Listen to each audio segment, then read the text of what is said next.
Hey everyone, welcome back to our channel. This is Dodie again, and thank you to the new subscribers. Welcome to our channel. I hope you've enjoyed our videos so far. Today we're going to be doing another cooking video, and I'm going to show you how to make the pork schnitzel. We're going to do it in the air fryer, so it could also be kind of a baked air fryer pork chop. But join us today as we do our pork schnitzel in the air fryer. All right, so we're going to be making our pork schnitzel, or also air fryer pork chops. So it's kind of like a schnitzel, but we're going to do it in our air fryer. And what we need is about a cup of all-purpose flour, some seasoning salt or whatever seasonings you like, 2 eggs. We're going to beat those in just a minute. A half a cup of milk, some breadcrumbs. You can do Italian breadcrumbs. If you have allergies, you can do the plain breadcrumbs and add your own spices. And we have 4 pork cutlets and some olive oil. So let's get started.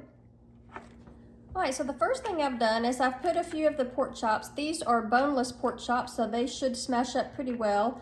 You want the boneless because we're going to beat them with our little hammer here. This just helps to tenderize the meat and make it flatter so that it cooks quicker and evenly. I put 3 of them comfortably in this Ziploc. It's a large gallon bag. You can also layer 2 things of saran wrap or whatever type of plastic covering you have, just so that the meat doesn't spray everywhere. So the first thing I'm going to do is pound these until they're flatter. I do the flat side because the pointy side of mine tends to puncture the bag, so I do the flat side first.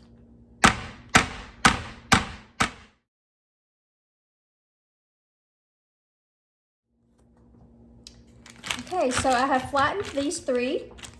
Make sure you change up your hands when you're using your meat tenderizer because you want both arms to get that good workout in. It also helps if you have to take out any aggressions. You can do that on the meat. So I have flattened these to about a 1/4 inch thick. So you can see that they're nice and flat now. And we're gonna do that once again until we've used up all of the little pork chops that I have. Okay, so the next thing I'm going to do after I have pounded the pork chops flat is I'm going to beat 2 eggs. So I'm going to go ahead and whisk those up and beat those until they're nice and beaten. And then I'm going to take to that, add a half a cup of milk. Now you're welcome to do any type of milk that you want, almond milk or coconut milk or something different that's non-dairy if you need that. But this is just regular whole milk for our family. Okay, so I have flattened out several pork chops. I don't know if I'll use all of these for this recipe, but I went ahead and flattened them all out in case I had, because we had quite a few in that bag that we bought. So the pork chop should be about a 1/4 of an inch thick. The first thing I'm going to do is season my flour, and I just have a generic seasonal. It has salt, sugar, spices that includes paprika, turmeric, onion, cornstarch, and garlic. So that sounds like all the good stuff that I like, and I'm just going to liberally put some in here. It's probably about a half a tablespoon in my flour mixture. I'm gonna go ahead and stir that in. Then we're going to take our first pork chop and coat that with flour. This is all-purpose flour. And just lightly shake off the excess. And then we're going to dip it into the egg and milk mixture. And again, just a quick dip. Make sure it's fully coated and let that drip off. And then into my seasoned breadcrumbs. And so I like to flip this over just a couple times to make sure that the breadcrumbs get all over. And once they are fully coated, as you can see here, I'm going to lay it on my air fryer pan. So I have my air fryer pan ready to go, and I'm going to do the rest of these and then we'll put them in the air fryer.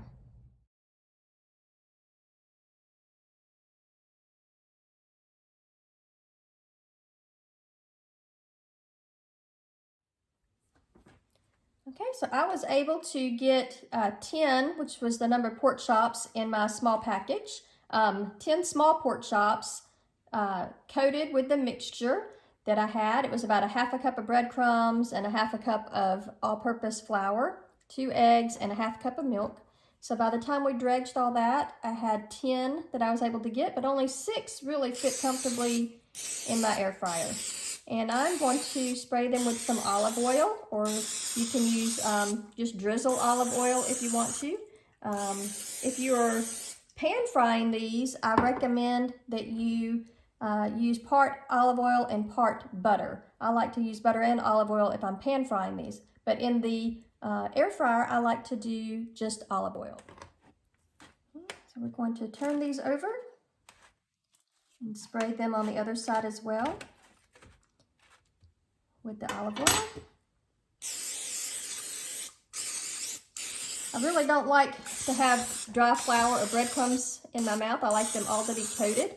So it's kind of like you fried them, but you've air fried them. So they're ready to go. All right, so I'm gonna put them in the air fryer. Our air fryer folds up away from us, so I have more counter space. It's just one level. Some folks have 2 levels, or some folks have a much smaller one. But ours is just one level, and it's enough to put the tray in. So I'm gonna go ahead and set that now.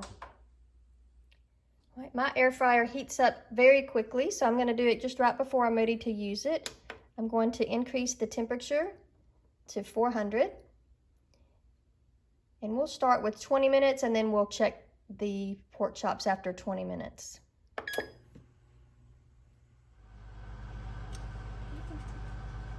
I'm going to take the pork chops, so they're just in this basket now, so that they'll cook evenly all the way around. I'm going to put them in our hot air fryer that's at 400 degrees. And I'm going to set it for 20 minutes. So it's counting down now, and we'll check them to see if they're done at 20 minutes. Right, so I wanted to make a comment. If you have a small air fryer, we have a small portable one that we take with us on vacation, and it only has a top cooker. It does not cook on the bottom. So at the 10-minute mark, I would turn these over. Just spray olive oil on any dry spots and then cook them another 10 to 15 minutes. So we're going to check these here in a little bit and make sure there's no dry spots, and then let them continue to cook. And the pork chops took right about 20 minutes on the top. I'm going to just flip them over and make sure they look done on the other side as well, and check them with our thermometer. So I just flipped our pork chops over. They look really great. They're not quite to temperature, so I'm going to put them back in for about 5 more minutes. So the pork chops came out perfect. You can test your temperature using, you have meat thermometers that they have. A lot of the chefs have these types of meat thermometers. Or you can get one that is an electronic one. Either of those work fine. As long as your pork is cooked to temperature, it should be fine. These turned out great. They look perfect, and we are going to enjoy them tonight. Thank you for watching. We'll see you next time. We're trying the pork chop.